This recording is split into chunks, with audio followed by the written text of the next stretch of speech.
Assalamualaikum warahmatullahi wabarakatuh. Perkenalkan nama saya Zulkifari Muda dari kelas 2D3 Teknik Informatika B, Politeknik Elektronika Negeri Surabaya dengan NRP 3120500046. Pada video kali ini saya akan mempresentasikan hasil pengerjaan website saya yaitu Final Project dengan judul Website Application for Online Learning Using CI Framework untuk menyelesaikan tugas workshop aplikasi berbasis web. Pada website yang saya buat ini saya mengambil referensi dari ETOL ya, Enterprise Technology Hybrid Online Learning yang dibuat oleh Pence. Dan di sini saya menggunakan beberapa framework ya, seperti framework PHP-nya menggunakan Coordinator versi 3. Lalu untuk framework CSS-nya saya menggunakan Bootstrap versi 4 dan menggunakan database untuk penyimpanan data melalui PHP MyAdmin. Oke, langsung saja saya akan menjelaskan terlebih dahulu mengenai database-nya. Di sini saya coba mengakses database-nya.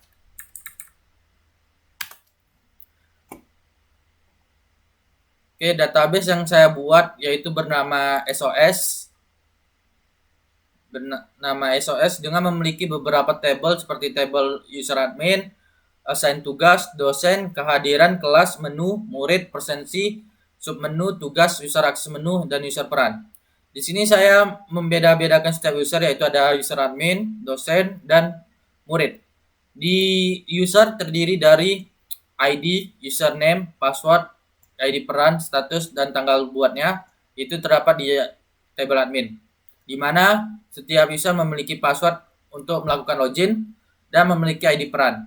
Jika dia bernilai ID peran 1, maka dia dianggap sebagai admin dan memiliki status aktif apabila suatu saat kita tidak ingin menggunakan user tersebut lagi, maka bisa kita lakukan nonaktif ataupun melakukan delete terhadap user tersebut. Setelah itu, di bagian dosen dan murid terdapat NIP, nama, jengkel, HP, password, ID peran, status, dan tanggal publikasinya. Di mana NIP ini dijadikan sebagai primary key sama seperti di admin, tapi di admin menggunakan ID, di sini menggunakan NIP, yang mana primary key itu harus bersifat unik, jadi tidak ada duplikat data yang sama ya terhadap setiap NIP. Bisa dilihat di setiap NIP yang dimiliki dosen memiliki nilai yang berbeda. Oke, di murid seperti itu juga menggunakan NRP sebagai primary key, lalu terdapat nama, kelas, jenis kelamin, HP, password, ID peran, dan status tanggal buat. Apabila ID perannya sama dengan 3, maka dia adalah murid dan ID peran 2 adalah dosen. Kemudian untuk bagian menu sidebar di sini saya membuat menunya yang mana terdiri dari beberapa kategori, yaitu ada menu sebagai menu admin yang hanya bisa diakses oleh admin, lalu menu dosen, menu murid, dan menu yang mana untuk mengedit menu tapi fiturnya belum saya kembangkan. Begitu juga dengan user. Kemudian di bagian menu ini memiliki tabel yang diturunkan antara lain yaitu submenu, user akses menu. Di submenu ini berisi dari list-list menu yang bisa diakses sesuai dengan ID menunya. Apabila ID menu 1 tadi yaitu admin, hanya bisa mengakses menu dengan titel, dashboard, buat dosen, buat murid, buat kelas, dan buat admin. Begitu juga dengan ID menu yang bernilai 2 tadi yaitu dosen ya, menu dosen hanya bisa mengakses kelas saja. Oke. Kemudian ada user akses menu yang mana ini hak akses ya setiap menu, yang mana ID menu yang satu hanya bisa diakses dengan user ber-ID peran 1. Jadi user admin ya yang login sebagai admin bisa mengakses menu dengan ID menu 1. Nah, begitu juga user yang login sebagai dosen dengan ID murid ID perannya ID peran 2 bisa mengakses ID menu 2. Kemudian di sebelumnya itu saya memiliki ID peran dan di sini memiliki user peran. Jadi di sini di extend ya, di mana ID peran ini sebagai primary key di user peran, namun di setiap user itu sebagai foreign key. Jadi dia berrelasi antara setiap user admin, dosen, dan murid, yang mana menandakan peran dari setiap user tersebut. Lalu ada juga tabel presensi ya, untuk mencatat presensi ataupun absensi dari siswa ataupun dosen, yang mana di sini memiliki ID absen sebagai primary key-nya yang bersifat auto increment ya, jadi dia otomatis terisi 1 2 3-nya, tidak perlu kita input. Lalu tercatat setiap NIP ataupun NRP yang melakukan presensi. Di sini digabung semua NIP atau NRP-nya, yaitu untuk dosen dan murid. Lalu ada tanggal presensinya dan jam berapa dia presensi. Lalu ada ID kehadiran. ID kehadiran ini memiliki tabel kehadiran lagi ya. Di sini dia sebagai foreign key yang mana berrelasi terhadap tabel kehadiran ya. Lalu ada keterangan, lalu ada kode matkul ya. Dia melakukan absen pada matkul yang mana, jadi tercatat dengan sesuai kode matkulnya. Lalu ada expression open yang mana berlaku hanya untuk dosen saja. Jika dia sebagai murid, expression open-nya akan bersifat 0. Ini terjadi apabila dosen mengklik button buka presensi, maka expression open pada NIP dosen tersebut akan bernilai 1 yang menandakan bahwa presensi sedang dibuka. Lalu kita masuk ke tabel kehadiran, di mana kehadiran ini deskripsi dari kehadiran tadi, yang mana ID kehadiran 1 itu menandakan hadir dengan simbol H, lalu ada ID kehadiran 2 menandakan sakit dengan simbol S dan selainnya. Lalu terdapat tabel tugas ya. Tabel tugas ini berisi tabel yang menyimpan data-data pembuatan tugas yang dilakukan oleh dosen ya. Jadi hanya dosen yang bisa menginsert ke dalam tabel ini, di mana di sini terisi dari ID tugas yang bersifat auto increment juga secara otomatis terisi, lalu dengan judul tugasnya apa, deadline-nya kapan, dan ada lampiran atau file pendukungnya. Lalu terdapat catatan yang mana dosen bisa memberi catatan terhadap tugas tersebut. Lalu ada kelas yang dijadikan sebagai foreign key sebagai relasi antara kelas dengan tugas. Jadi setiap kelas nanti bisa berelasi dengan tugas ini yang menampilkan tugas. Lalu ada kode matkulnya juga, kode matkul yang menjadi foreign key yang mana antar setiap matkulnya. Lalu ada NIP yang membuat tugas tersebut dicatat NIP berapa, dosen berapa, lalu tanggal publikasinya. Di sini tanggal publikasi di-convert menjadi integer yang mana nanti akan di-convert lagi menjadi date pada saat pemanggilan di view. Lalu ada assign tugas yang mana menampung data-data dari pengumpulan tugas setiap murid, yang mana berisi dari ID pengumpulan yang dibuat auto increment. Lalu ada ID tugas yang mana ID tugas ini disamakan dengan ID tugas yang berada di sini. Jadi dia bersifat menjadi foreign key di assign tugas ini. Kemudian ada catatan, lalu ada lampiran ya, lampiran yang mana sebagai file jawaban ya, file jawaban dari murid untuk mengumpulkan tugas, dan pada saat dia mengumpulkan status akan menjadi mengumpulkan. Bila dia belum mengumpulkan maka statusnya masih menunggu. Lalu ada tanggal uploadnya yang diubah menjadi integer. Mungkin hanya itu yang di bagian database ya, yang mana memiliki beberapa table seperti ini. Kemudian itu saya akan menjelaskan tentang pengkodeannya, yang mana terlebih dahulu dilakukan pada saat kita menggunakan C ini, kita men-setting di bagian application, lalu di bagian config. Di sini terlebih dahulu kita melakukan urus dulu ya. Kita mengarahkan default controllernya apa. Karena ini bersifat CI, jadi dia terdiri dari MPC, model, view, controller. Model bertugas untuk menghubungkan antara view dengan database. Controller itu berfungsi untuk mengontrol setiap peristiwa yang ada di webnya nanti. Jadi dia seperti pengendali, terus ada view bagian tampilannya yang untuk sebagai interface-nya, di mana di sini default controller-nya dijadikan sebagai out, di mana yang sudah saya buat beberapa controller, salah satunya adalah out. Jadi pada saat kita pertama kali mengakses websitenya, maka kita akan dialihkan ke default controllernya itu out. Jadi kita akan mengakses control out terlebih dahulu. Lalu di bagian config kita melakukan setting terhadap autoload yang mana berisi fungsi-fungsi untuk mengautoload library, drivers, helper, config, language, dan model. Untuk autoload libraries yaitu melakukan autoload secara otomatis ya, mengloading library yang ada di CI. Antara lain yaitu ada di library database, yang mana pada saat pemanggilannya kita bisa menggunakan thisDB, lalu ada library email, session, karena kita bersifat login jadi kita menggunakan session.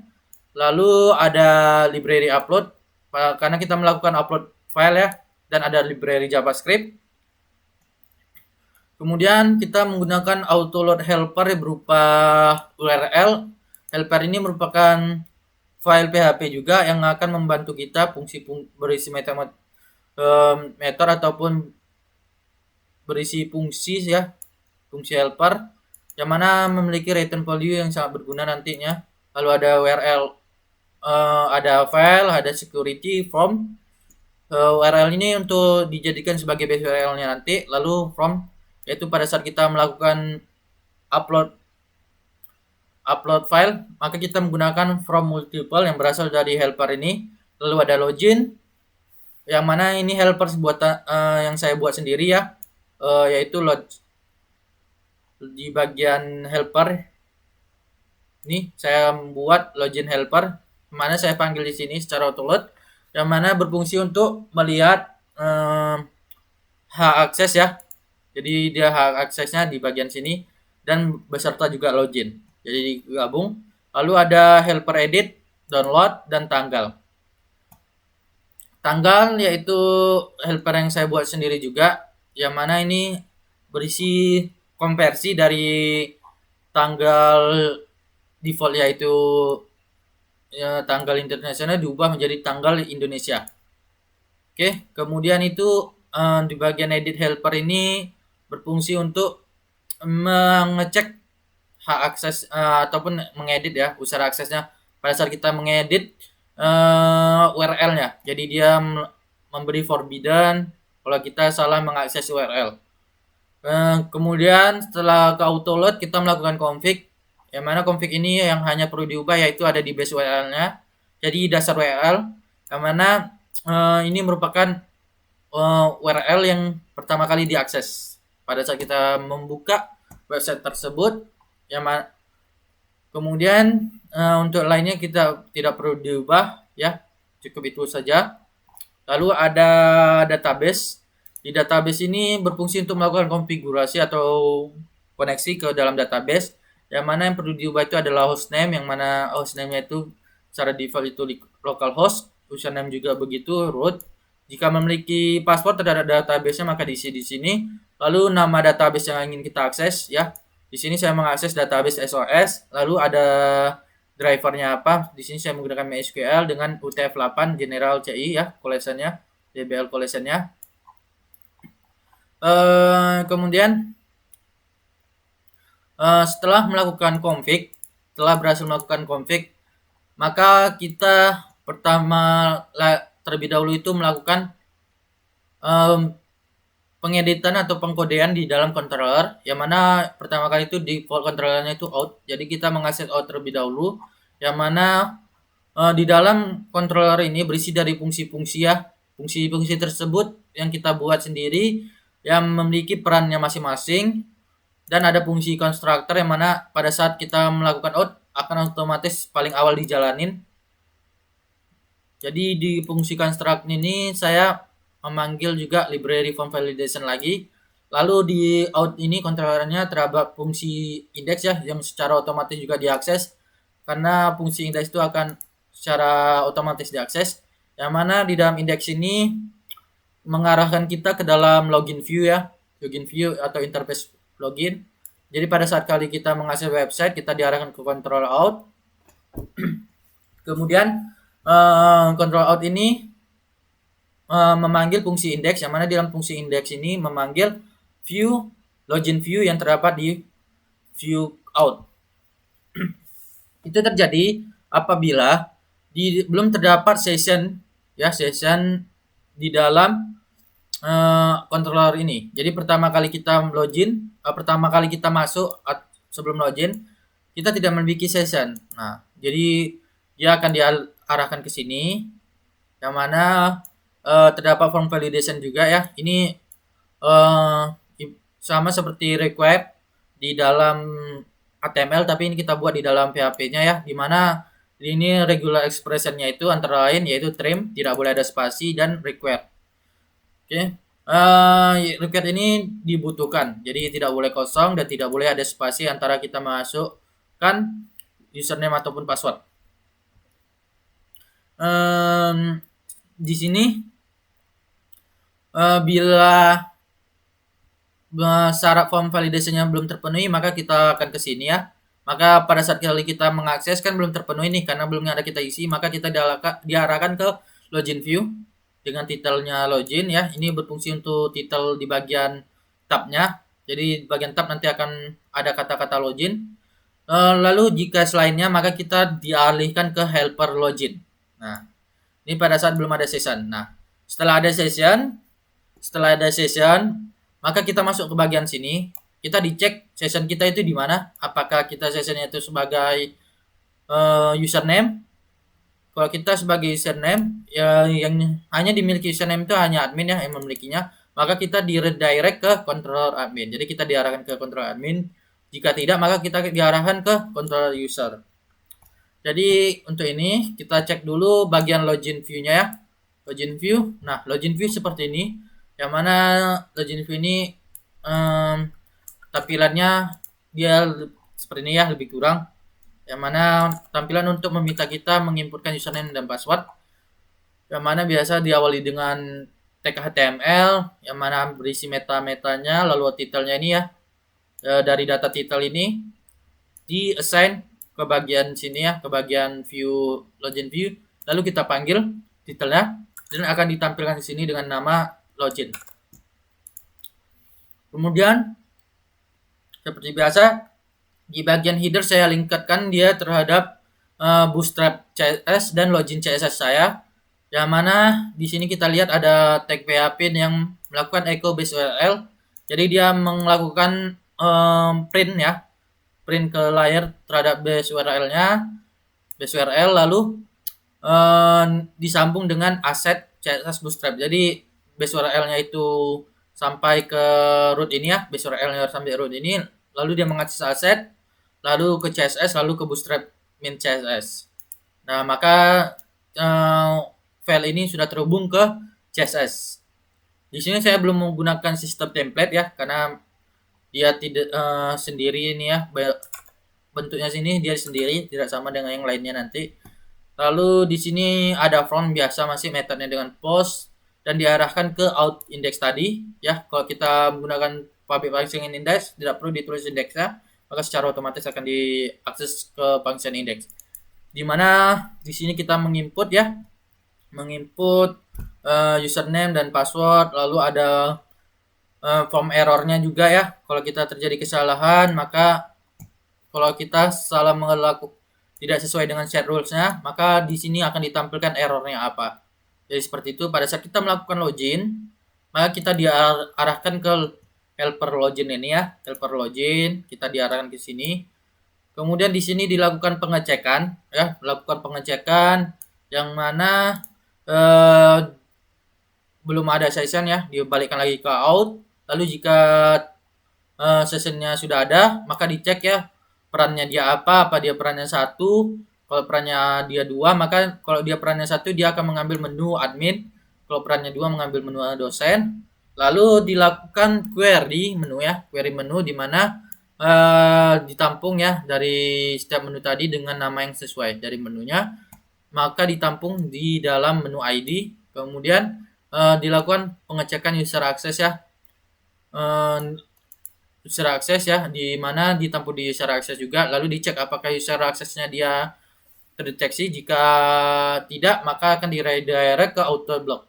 Jadi kita akan di redirect ke pack yang berisi forbidden. Nah, jika tidak, maka login kita ini bersifat true ya, bersifat true is loginnya, dan kita diarahkan bersifat true loginnya ini.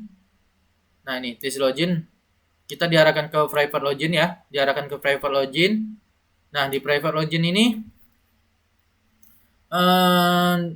kita diarahkan ke private login. Di sini kita diminta menginput ya, menginput username-nya diambil ya dari post tadi, dari form tadi diambil data-data username-nya, password-nya apa, lalu dicek satu-satu apakah username-nya sesuai dengan di tabel admin, apakah sesuai di dosen. Nah, jika sesuai di tabel admin ya, maka dilakukan fungsi, dipanggil lagi fungsi private yaitu login admin. Jika dia sesuai, jika yang bernilai itu di variabel dosen, maka ke login dosen. Jika murid, maka ke login murid. Jika tidak, kita akan diarahkan kembali dengan error, maaf user tidak tersedia, tidak terdata, maaf. Nah, pada saat kita login sebagai admin, maka kita diarahkan ke sini. Kita dicek dulu terlebih dahulu apakah admin itu bersifatnya aktif statusnya ya. Jika tidak, maka kita tidak boleh mengakses ini. Terus dicek ya, diverifikasi, lakukan verifikasi apakah password yang kita input tadi sesuai dengan password di dalam database. Nah, jika sesuai, maka ditampung data-data yang kita input tadi antara username dan peran ID-nya. Lalu disimpan ya ke dalam session dengan variabel data ini disimpan ke dalam session. Lalu variabelnya dikirim ke fungsi private access. Nah, jadi variabel ini ke array ini ya, array data ini dikirim ke akses. Di dalam akses dibuka indeks ya peran ID-nya saja. Nah, dicek apakah peran ID-nya 1. Jika 1, maka di redirect ke admin controller, ke controller admin. Jika 2, ke controller user, dan 3 ke controller user juga. Oke. Apabila kita berhasil login ya, ini antara satu ini kita berhasil login, kita dialihkan ke function access. Misalnya kita login sebagai admin dengan peran ID-nya 1, maka kita diarahkan ke bagian control admin. Oke. Nah, ini kita masuk control admin ya. Saya coba demokan juga ya sekalian. Nih, misal kita login sebagai admin, kita login. Nah, kita diarahkan ke controller admin. Nah, seperti ini. Di sini bisa kita lihat di admin ya. Di admin ini fungsi yang pertama kali jelas dilakukan ya, ada tuh fungsi index. Mana di dalam fungsi index ini memberi data title itu dashboard, maka di titelnya ini dashboard. Lalu ada data user ya. Data user ini diambil dari query select bintang from admin ya, from admin, yang mana admin username dalam admin itu sesuai dengan session username kita. Nah, jadi diambil ya data usernya itu antara nama ini, nama admin seperti ini, lalu data-data nama admin dan ID-nya ya. Kemudian dicek sebelumnya kan di session user data tadi kita ada menyimpan nilai peran ID, maka ditampung di role ID. Di sini dicek jika dia role ID-nya 1, maka kita bisa mengakses ini. Nah, jika role ID-nya 2, kita di logoutkan otomatis. Jadi ibaratnya seperti ini, kalau kita mengaksesnya, kita akses sebagai user biasa, kita akses bagian control admin, maka kita akan ditolak.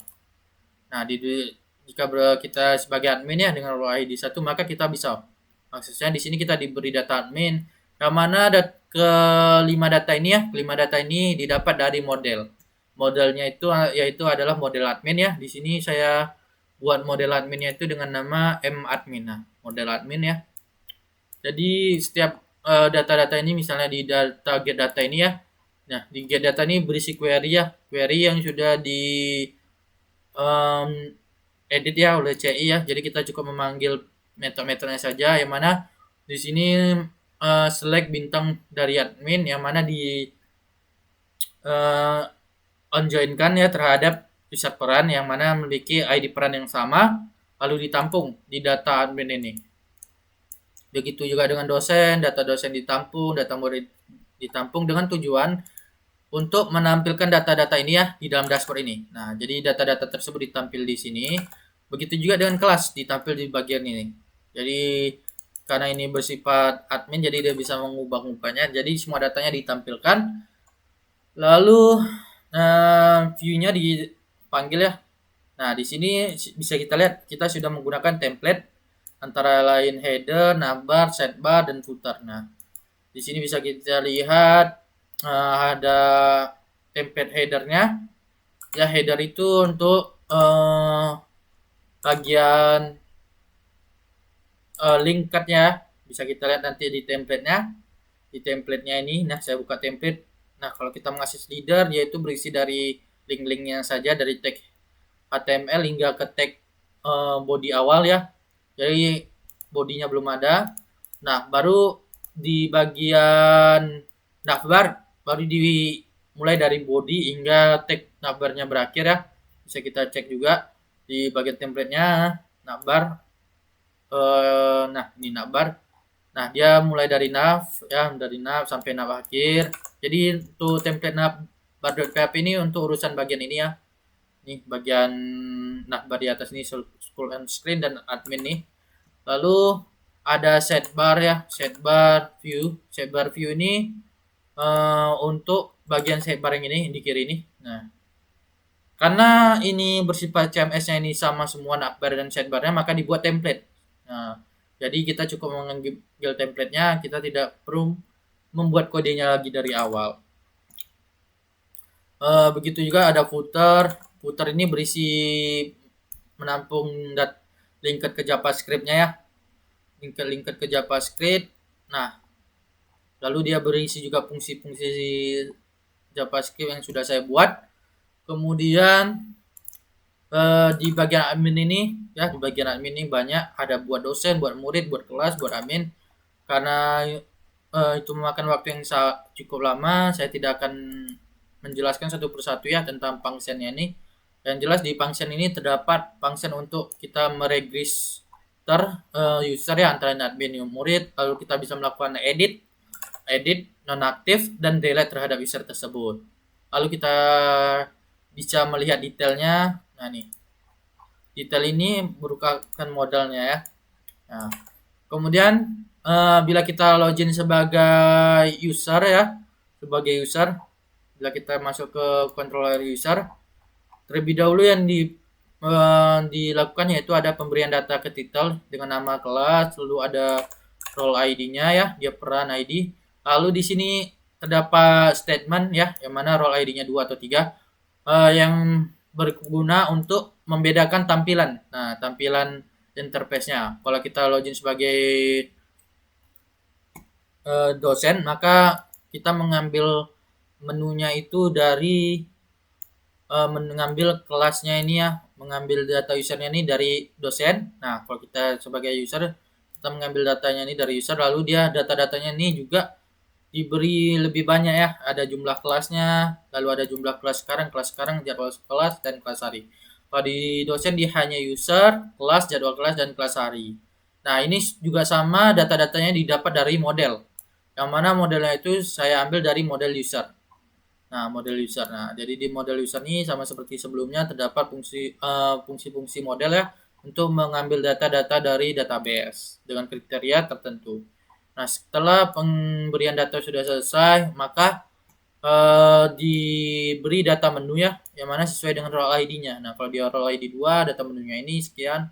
Nah, lalu dilakukan lagi statement pengecekan ya untuk view-nya. Nah, kalau kita sebagai murid, yang dipanggil itu berbeda di murid indeksnya. Kita mengambil view dari folder murid index.php. Nah, kalau kita sebagai dosen, kita memanggilnya dari folder dosen. Jadi coba saja kita login ya sebagai murid ataupun dosen. Nah, kita coba sebagai murid dulu ya. Nah, bila sebagai murid kita akan seperti ini tampilannya. Nah, lalu bila sebagai dosen ya, sebagai dosen kita tampilannya hanya ada menu kelas saja. Nah, seperti ini. Namun di dalamnya ini banyak ya. Nah, seperti ini. Begitu di dalam control user ini juga memiliki banyak-banyak function ya. Tapi tidak mungkin saya jelaskan satu-satu. Di sini yang jelas itu ada functionnya itu antara lain untuk membuat tugas apabila dia sebagai dosen, lalu kelas untuk mengakses kelas, melakukan presensi, melihat tugas, membentuk presensi, lalu ada kategori ya.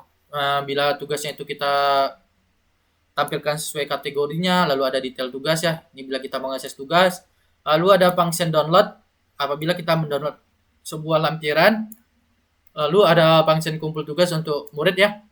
Jadi muridnya bisa mengumpulkan tugas dan ada function validate image ya. Ini apabila kita melakukan validasi lampirannya jadi seperti ini ya. Nah, jadi kalau lampirannya tidak terisi maka akan keluar validates-nya, yaitu mau isi file jawaban. Lalu ada fungsi tugas kategorinya yang mana ini untuk bagian view-nya ya. Yang sebelumnya itu hanya function-nya saya pisahkan. Nah, ini seperti kelas dosen, view-nya seperti ini. Dia memanggil view kelas dari dosen, lalu ada murid detail tugas dosen itu dari menggunakan view dosen tugas view. Ya, begitu juga dengan buat tugas, lalu ada regis tugas ya sebagai dosennya tadi.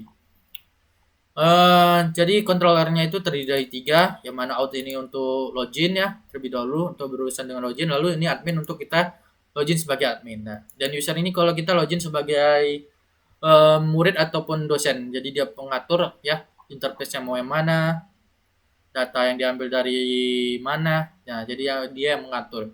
Helpernya tadi ada login helper untuk pengecekan login, lalu ada header helper untuk hak aksesnya, lalu tanggal helper ini untuk pengkonversi tanggal.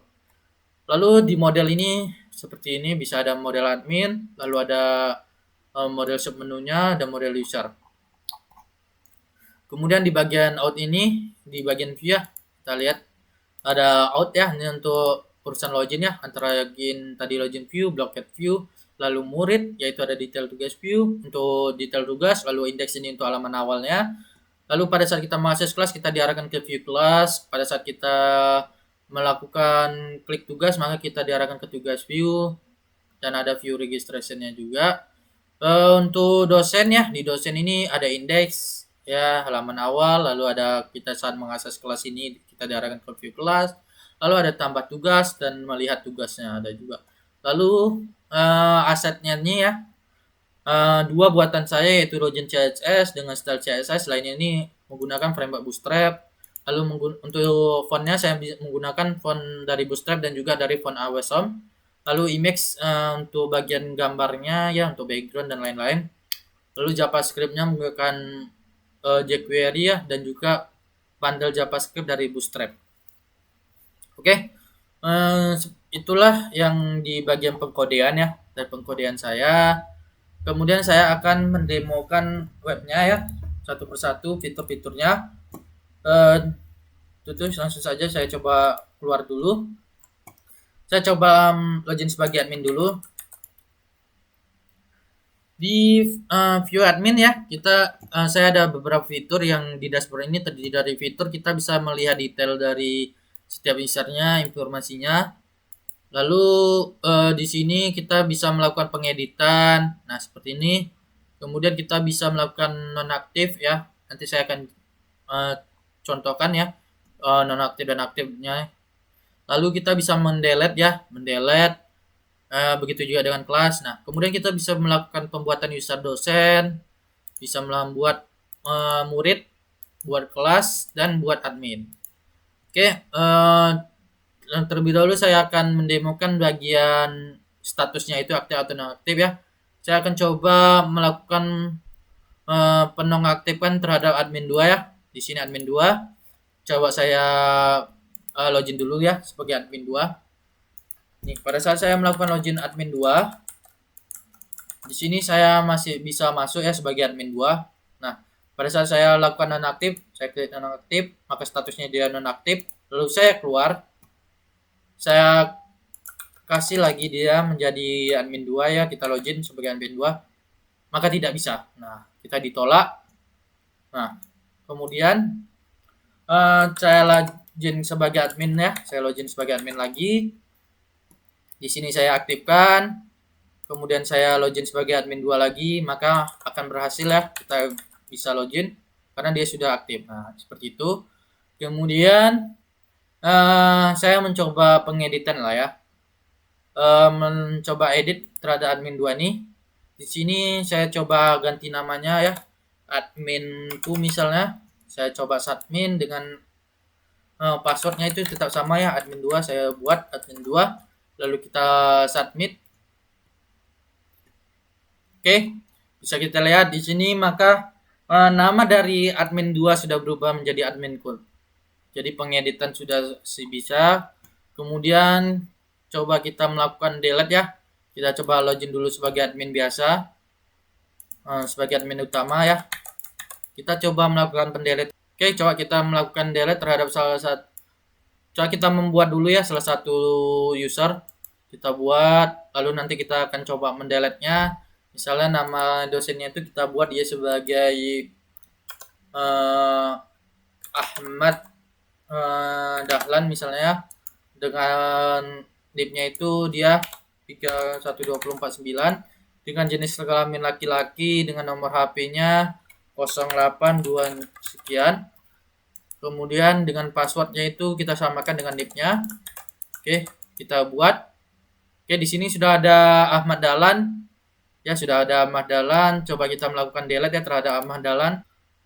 Di sini sudah berhasil dan tidak ada lagi NRP NIP ataupun ID 3120500049 dengan nama Ahmad Dahlan. Maka delete sudah berhasil. Kemudian kita sudah membuat dosen ya. Lalu kita coba membuat murid ya. Di sini coba saya buat muridnya itu dengan nama namanya itu adalah Nafija Aisyah. Coba ya. Saya buat ini dengan NRP 3120500005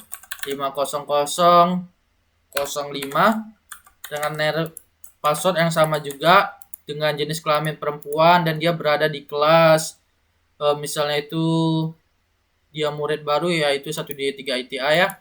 Lalu kita masukkan nomor HP-nya itu sekian. Lalu kita klik submit. Oke, maka bisa kita lihat di sini ada Nafija Aisyah yang mana dia sudah dibuat pada tanggal 28 November ya 2021. Kemudian coba kita buat kelasnya ya, yaitu untuk kelas 1D3 ITA. Kita coba buat kelas di mana kelasnya ini kita beri nama ini misalnya interaksi manusia dan komputer. Kita kasih kode IMK 01D3A dengan dosen pengajar yaitu adalah Andri Setiawan misalnya, yaitu tadi kelas 1D3A, dia mengajar kelas 1D3A dengan jadwal yaitu di hari Selasa. Dengan link meet-nya coba saya kasih ini aja. Dan jam masuknya itu berada di jam 8 ya, jam 8.00 PM hingga jam 10. Oke, 10.30 misalnya. 10.30. Nah, coba saya submit. Nah, di sini sudah bisa kita lihat ada kelas baru dengan kode matkulnya itu MK212D3A dengan interaksi manusia dan komputer ya. Bisa kita lihat di sini dosennya itu Andri Setiawan. Kemudian kita coba terlebih dahulu login sebagai muridnya ya, yang barusan kita buat yaitu 31200005. Oke, di sini kita coba login. Nah, di sini kita login sebagai user murid. Jadi saya akan jelaskan fiturnya ada apa saja ya. Yang terlebih dahulu itu ada pengingat ya, pengingat kelas hari ini. Nah, apabila kelas yang hari ini tidak sesuai harinya, maksudnya tidak ada jadwalnya hari ini, maka akan ada pemberitahuan tidak ada jadwal hari ini. Di sini kita lihat jadwalnya itu pada hari Selasa dan saya merekam ini berada di hari Minggu ya, maka jadwalnya itu tidak ada dan diberitahu tidak ada jadwal hari ini. Nah, pada saat kita mengakses kelas, di sini yang terisi dari kita melakukan presensi dan masuk meet-nya. Nah, masuk meet, kemudian ada pencatatan presensi, karena ini adalah murid baru, jadi belum ada pencatatan. Kemudian pada saat kita mengakses tugas, nah di sini ada tugas-tugas yang diberikan oleh dosen karena belum ada tugas dan belum ada tugas maka kita belum terisi tugasnya.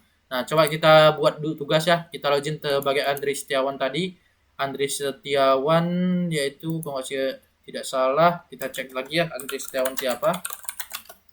Dosennya kita lihat di interaksi manusia dan komputer, Andri Setiawan yaitu dengan NIP 3120547. Jadi coba kita login ya. Nah, kalau kita login sebagai dosen, kita akan mendapatkan tampilan seperti ini ya. Dia hanya satu menu saja kelas. Nah, namun pada saat kita mengklik kelasnya, nah di sini ada berisi beberapa fitur yaitu antara lain membuka presensi, melakukan edit link meet-nya tadi, dan masuk ke meet yang telah dibuatnya. Dan di sini ada history dari presensinya, lalu kita bisa membuat tugasnya juga. Kita coba membuat tugas ini ya, IMK 1D3A ini. Kita coba buat tugasnya.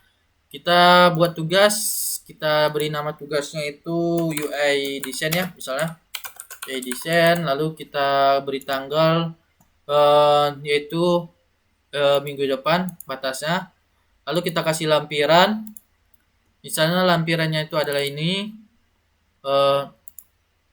Oke, misalnya lampirannya adalah saya kasih file yang kecil dulu ya. Misalnya lampirannya adalah ini ya. Nah, kerjakan dengan maksimal. Nah, pada saat saya klik submit, nah maka bisa kita lihat, kita akses lagi kelasnya, sudah ada tugas baru, yaitu UI design ya, seperti ini. Kemudian coba kita login ya dari Andri Setiawan ya, Andri Setiawan. Lalu kita akses tadi ke murid baru tadi ya, 312005, yaitu Nafija Aisyah tadi. Nah, kita coba akses ya tugasnya. Maka sudah ada tugas baru dengan status menunggu. Nah, jadi fiturnya ini di sini ada kategorinya tadi ya. Karena ini baru satu mata kuliah, maka hanya satu kategori saja. Kemudian ada fitur lainnya yaitu statusnya itu menunggu. Nah, di sini ada mendatang. Nah, maksud dari fitur mendatang ini, dia akan menampilkan setiap tugas yang masih statusnya itu menunggu atau belum mengumpulkan. Jadi sebagai pengingat, dan ada di sini list-list dari tugas yang diberikan. Nah, di sini coba kita lakukan jawaban ya. Misal kita mau menjawab tugasnya, ini adalah file jawaban saya misalnya ya. Kita menjawab, lalu kita beri file jawabannya, misalnya adalah ini ya. Nah, kita submit, maka status akan menjadi mengumpulkan dan kita bisa melakukan download juga. Di sini kita bisa mendownload ya file-file lampirannya, bisa kita lakukan download, lalu dan statusnya ini mengumpulkan. Dan fitur mendatang jadi kosongnya karena status sudah menjadi mengumpulkan. Nah, jadi seperti itu fitur untuk muridnya. Nah, selanjutnya saya akan mencoba fitur presensi. Nah, coba saya login sebagai salah satu murid ya. Di sini coba saya mengakses kelas praktikum konsep jaringan ya. Kita sebagai amandalan murid ya. Nah, di sini kita lihat sudah ada histori presensinya. Namun di sini buatan presensi belum bisa kita klik. Nah, di sini kita juga bisa mengklik ya link Gmeet-nya. Nah, kita diarahkan ke Gmeet. Kemudian presensinya. Nah, saya akan mencoba presensi ya, fitur presensi. Di mana fitur presensinya ini saya coba akses dosennya ya, Andri Setiawan. Lalu kita login sebagai amandalan. Setelah itu Andri Setiawan yaitu dengan NRP 47 kalau tidak salah tadi. Nah, ini kita coba buka presensi praktikum konsep jaringannya. Kita buka presensi, maka history presensinya sudah ada untuk Andri Setiawan. Lalu kita login sebagai murid ya. Maka kita bisa langsung presensi. Seperti ini ya. Nah, pada saat dibuka kita sudah bisa melakukan presensi. Nah, Lalu coba kita eh, login sebagai murid yang lain. Nah, misalnya tadi kita lihat kelas 2D3 ITA siapa aja yang muridnya ya. Yaitu kalau tidak salah ada ini. Nah, Jonathan Andrew memiliki kelas yang sama dengan eh, Ahmad Dahlan. Nah, 2D3 ITB. Berarti kita coba login sebagai Jonathan Andrew. Di sini kita coba login ya sebagai Jonathan Andrew. Lalu kita masuk ke praktikumnya. Nah, di sini masih bisa presensi si Jonathan Andrew. Nah, jadi walaupun murid lain sudah presensi, nah button presensinya tidak akan menghilangkan itu ya. Nah, tapi coba kita tutup ya presensinya. Kita sebagai Andri Setiawan tadi ya, kita tutup presensinya. Oke, sudah ditutup presensi. Kita login sebagai Jonathan Andrew tadi. Oke, kita login sebagai Jonathan Andrew. Dan kita mau melakukan presensi namun telat, maka presensinya tidak bisa lagi dilakukan. Jadi itu salah satu fitur presensinya. Lalu ada fitur seperti ini ya. Tugasnya tadi ada kategori. Nah,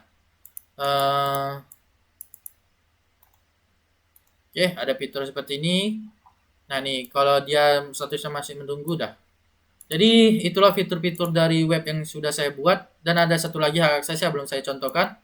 Di sini saya akan memberikan fitur hak akses. Apabila kita login sebagai user, kita tidak bisa mengakses admin. Nah, pada saat kita mengakses admin, kita diarahkan ke blok ini. Nah, jadi kita disuruh kembali lagi. Nah, jadi seperti itu. Dan apabila kita mau login lagi ke bagian login view, kita tidak bisa. Kita diarahkan lagi ke bagian sini. Nah, jadi itu dia fitur-fiturnya. Kemudian website yang saya buat ini sudah bersifat responsif, bisa saya tunjukkan, yaitu menggunakan inspect element. Pada saat versi mobile-nya, maka website yang saya buat akan menjadi seperti ini, di mana sidebar-nya berubah menjadi sidebar yang hidden-nya toggle. Nah, seperti ini. Ini bisa dilakukan karena saya menggunakan framework Bootstrap ya, CSS. Di sini saya menggunakan grading system dari web saya yang saya beri nama School on Screen dengan menggunakan framework CI. Nah, sekianlah video yang saya buat. Bila ada kesalahan saya mohon maaf. Saya akhiri. Assalamualaikum warahmatullahi wabarakatuh.